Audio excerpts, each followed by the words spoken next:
Fala pessoal do Direito do Trabalho em Foco, estamos aqui no nosso terceiro bloco do nosso curso de súmulas do TST, terceiro e último bloco da nossa primeira aula.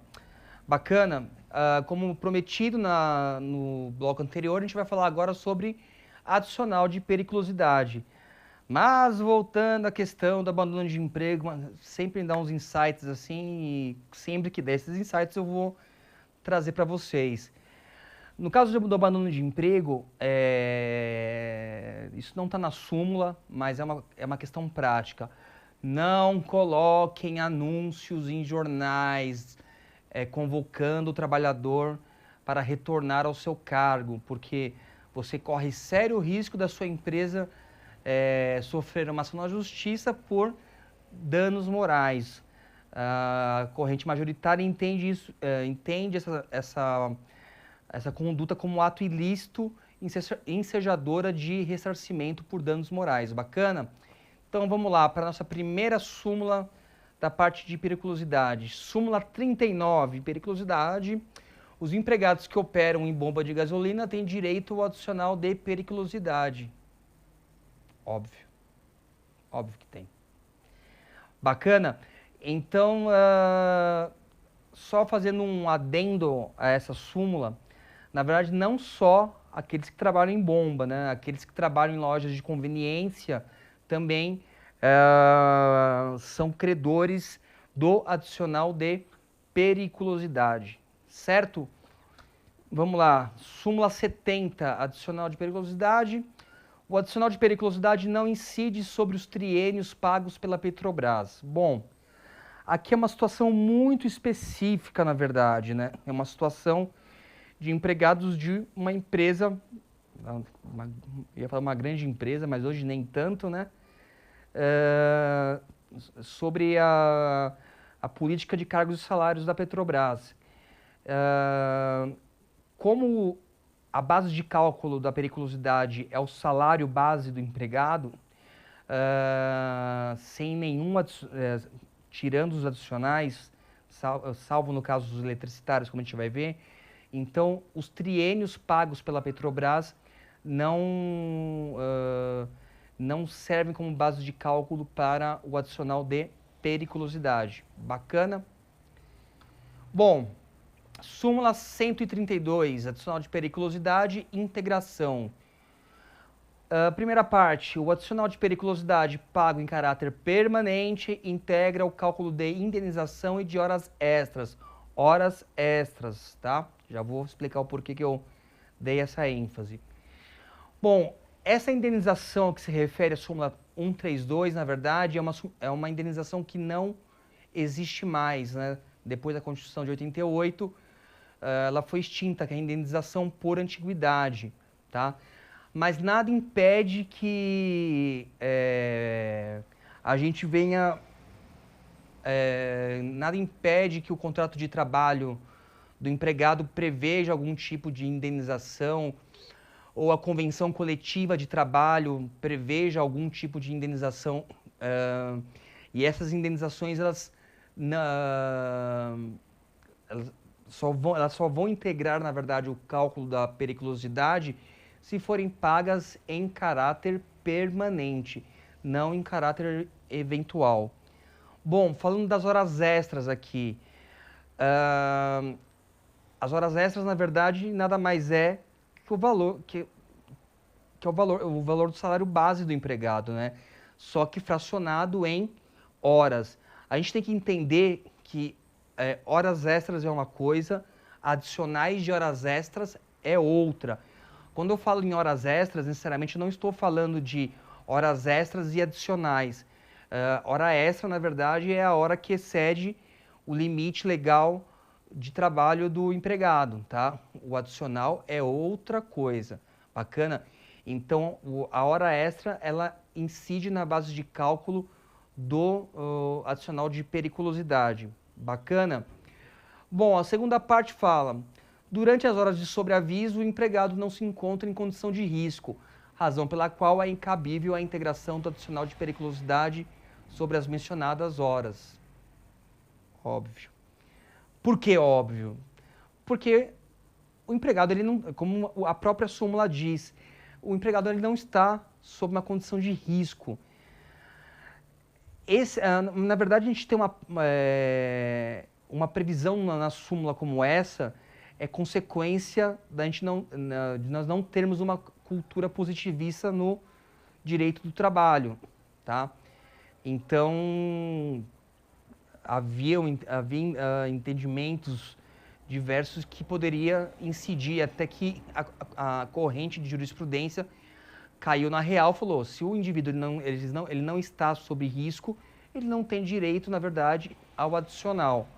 Bacana? Então aqui é super tranquilo. Súmula 191, adicional de periculosidade e incidência.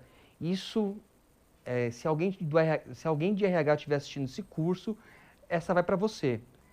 O adicional de periculosidade incide apenas sobre o salário básico e não sobre este acrescido de outros adicionais.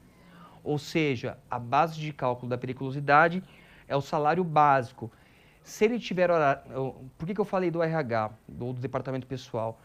Porque a cultura do departamento pessoal, na verdade, ela faz o cálculo da periculosidade em cima das horas extras, incluindo o adicional da hora extra. Esquece o adicional, é só sobre as horas extras. Bom, em relação aos eletricitários, o cálculo adicional de periculosidade deverá ser efetuado sobre a totalidade das parcelas de natureza salarial.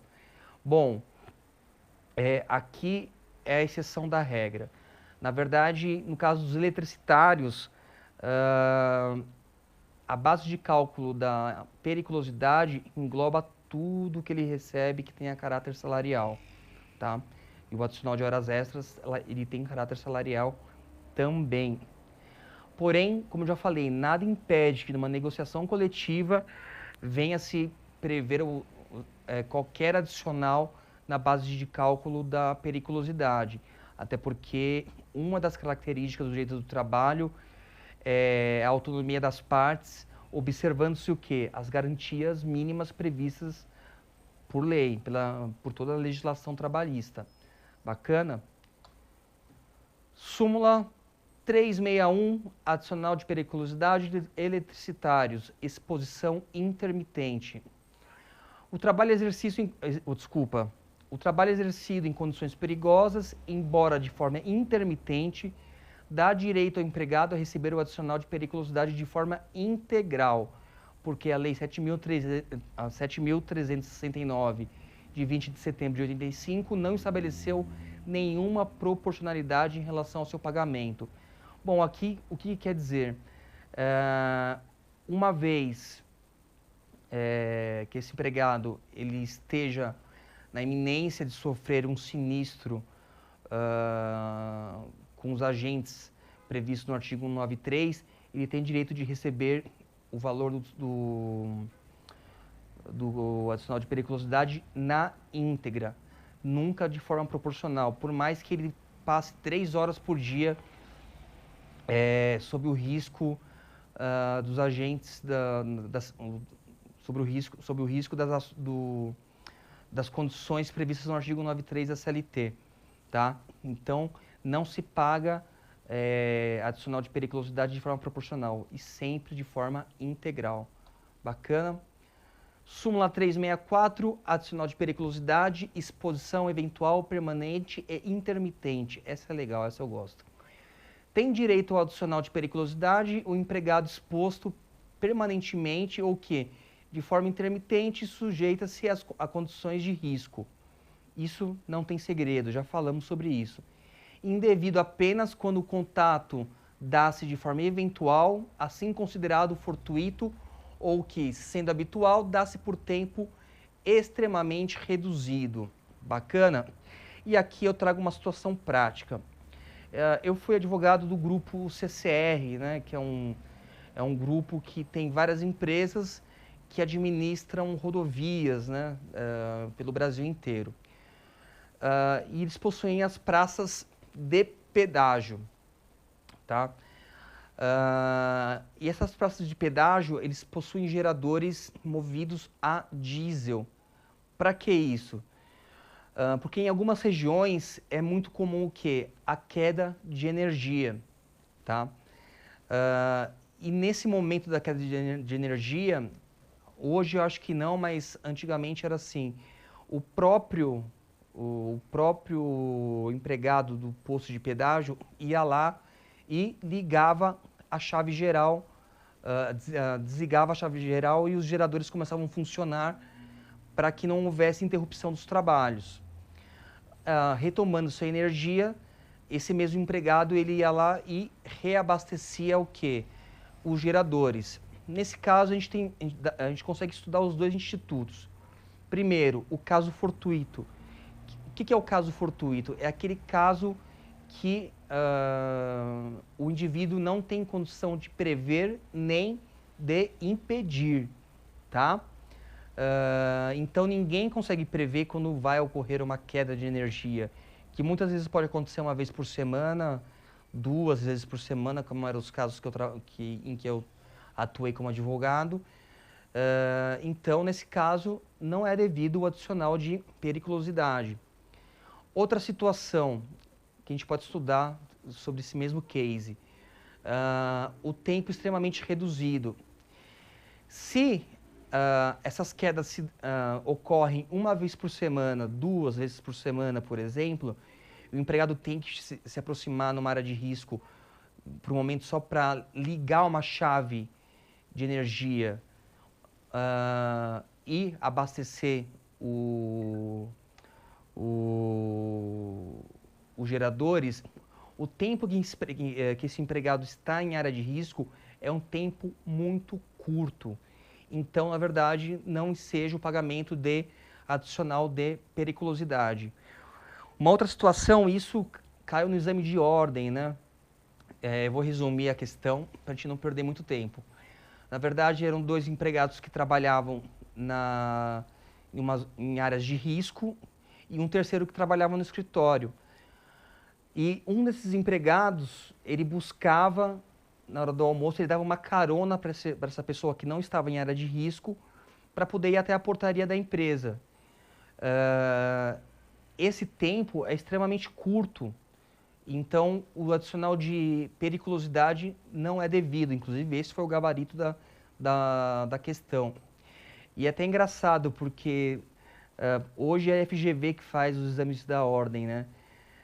E eu estava analisando a última prova da magistratura do TRT 15, que envolve Campinas, interior e litoral norte. Caiu uma questão idêntica, mas nem os personagens da história mudaram. A OAB quem prepara é a FGV e esse concurso da magistratura quem preparou foi a Fundação Carlos Chagas. Bacana? Então vamos lá, vamos continuar.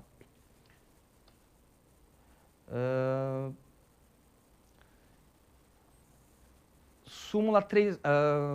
Só um minutinho, pessoal. Deixa eu ver um negócio aqui. Tranquilo, só fui ver se eu tinha cometido um erro aqui na hora nos meus slides, mas tá everything under control. Bom, súmula 447, adicional de periculosidade. Quero só fazer um adendo. É que no material de vocês provavelmente deve ter. Não, eu tirei a parte 2 do 364, porque em que pese constar no material no livro de súmulas do TST, essa parte 2 da súmula 364 já foi cancelada. Bacana? Então vamos lá. Súmula 447, adicional de periculosidade, permanência a bordo durante o abastecimento da aeronave, indevido. Os tripulantes e demais empregados em serviços auxiliares de transporte aéreo que, no momento do abastecimento da aeronave, permanecem a bordo, não têm direito ao adicional de periculosidade a que aludem o artigo 193 da CLT e o anexo 2, item 1, a linha C da NR 16 do Ministério do Trabalho e Emprego. Essa súmula é extremamente polêmica, né? Por quê?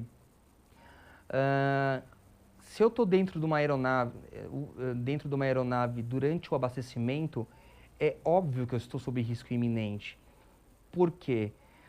Qualquer sinistro que houver no momento do abastecimento, a aeronave pode pegar fogo. Por quê?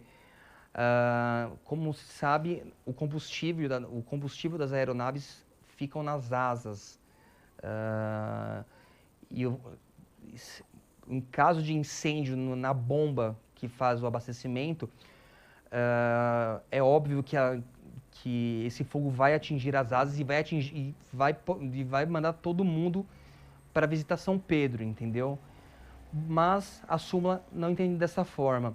E eu digo que é polêmica também porque os empregados que trabalham no abastecimento, na zona de abastecimento da aeronave, eles têm reconhecido o direito ao adicional de periculosidade. Então, não faria muito sentido. Eu sei porque por um tempo eu advoguei para uma grande empresa de aviação comercial. E esses casos eram bem recorrentes. Bacana? Súmula 453, adicional de periculosidade, pagamento espontâneo. Caracterização de fato incontroverso, desnecessária perícia de que trata o artigo 195 da CLT. Bom, o pagamento de adicional de periculosidade efetuado por mera liberalidade da empresa, ainda que de forma proporcional ao tempo de exposição ao risco ou em percentual inferior ao máximo legalmente previsto, dispensa a realização de prova técnica exigida pelo artigo 195 da CLT, pois torna incontroversa a existência do trabalho em condições perigosas. Ou seja, amiguinho, se tu paga adicional de periculosidade por mera liberalidade, de forma proporcional, por exemplo, não importa. O empregado ajuizou a ação contra você, você vai pagar integral. E não vai ter nem perícia, entendeu? Não vai ter nem perícia. Por quê? Porque, na verdade, o fato de que o empregado está numa área de risco é incontroverso. Isso a súmula já pacificou, então pagou-se uma vez por mera liberalidade, se o empregado continuar nas mesmas condições, terá que continuar pagando o adicional de periculosidade. Bacana? Bom, vou ficando por aqui então. Terminamos nossa primeira aula. Agradeço a atenção de vocês. Quero agradecer meu amigo Luciano Pérez, que tem me ajudado a aprender a fazer as edições de vídeo, para tornar uma coisa mais bacana, mais agradável de ser assistido. E na próxima aula, na próxima semana, a gente vai começar com o advogado, que é uma súmula só, e começar a tratar da questão dos bancários. Bacana? Então, aguardo vocês para uma próxima oportunidade. Um grande abraço, até a próxima.